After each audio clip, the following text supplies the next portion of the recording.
Supaya hanggu saya mu.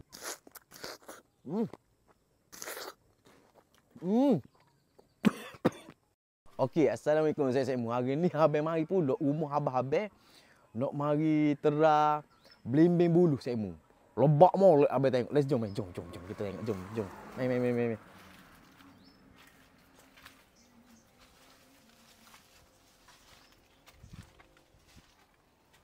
Jom. Lebak molek saya boleh tengok tu. Bertoko-toko tu tengok bagai tu. Penuh bagai. Okey, saya mu. Tengok tu, atas tu tengok tu. Bagai ke? Berlambuk bagai. Banyak molek tu. Saya mu tengok atas. Saya mu boleh tengok tu bagai tu. Supaya hanggu saya mu. Tengok bagai. Bismillahirrahmanirrahim. Allah. Bismillahirrahmanirrahim.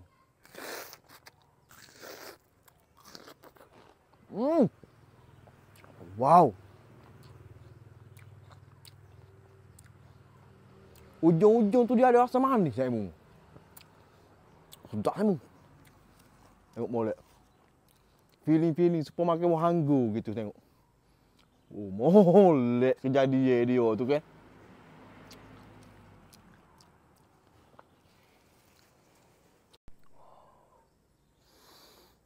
Kita makan dengan garam saya mu. Duk kampung gini saya mu, macam-macam. Makan ni boleh makan.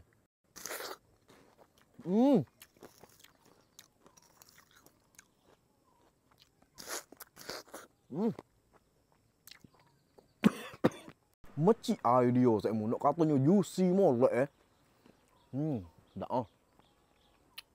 Kita cari besar-besar saya mu. Oh, ni banget. Allah. Molek saya mu. Oh.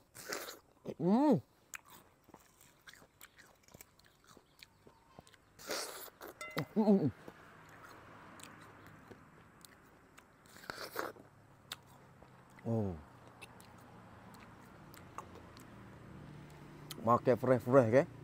Dia rasa masak, lepas tu ngelah ujung-ujung tu dia rasa manis. Ada sikit-sikit saya mu.